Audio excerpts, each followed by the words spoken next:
it's Jordan, and this week we're talking about dysphoria and how to deal with that. Now, for those of you who don't know, dysphoria is, well, when it comes to gender, it's normally body dysphoria, and it's a horrible feeling I wouldn't wish upon anyone.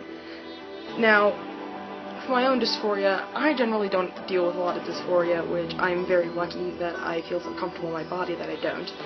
But every once in a while, especially on more guy days, I'll hate the way my chest looks, especially if I don't do something to make it look a little flatter since I don't own a binder yet. And it's very, very frustrating to just feel so uncomfortable in my body.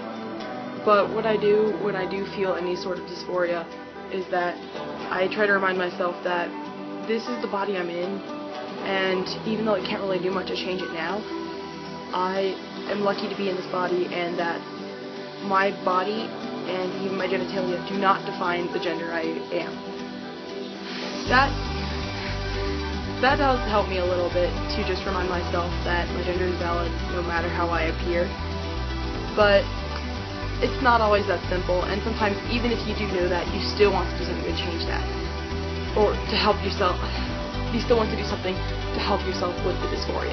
Some ways to help with your dysphoria are to do little things to change the appearance of your body, especially things that aren't very permanent. Like, not many 15, 16-year-old trans people are able to get top surgery if they're DFAB, but but a lot of them bind. So they use binders, or there's even like a sports bra method to make themselves look very flat on their chest, like they don't have breasts.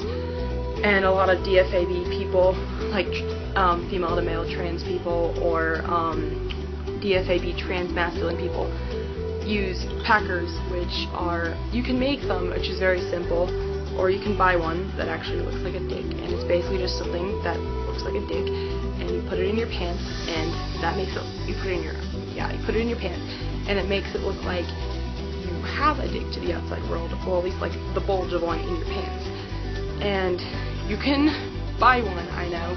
I'm not really sure where you can get one, but to make one would be very easy, because one way I've done is just roll two socks together the way you would if you were folding socks, and just put that in your pants. Or even just like sew a little tube and fill that with cotton or whatever, and then pin that to your underwear, and that works really well as a packer. Now, for male to female transgender people, or DMAB trans feminine people, there is a way to this thing called tucking, where you make it look like there isn't a dick bulge. I'm getting very crude in this video. Since I'm not an expert in how to tuck, and also that can get pretty graphic in the explanation, I'll be leaving a link about how to do that in the description, and also a link on making your own binders and packers and other female to male resources in the description below. And since changing your physical appearance isn't always enough to just deal with the mental toll that dysphoria does take on you, I would really suggest that you try talking to someone if you deal with dysphoria, especially if it's really bad. A good friend, or a close family member, a sibling, a parent, anyone you're really close with and comfortable with that you're able to talk to.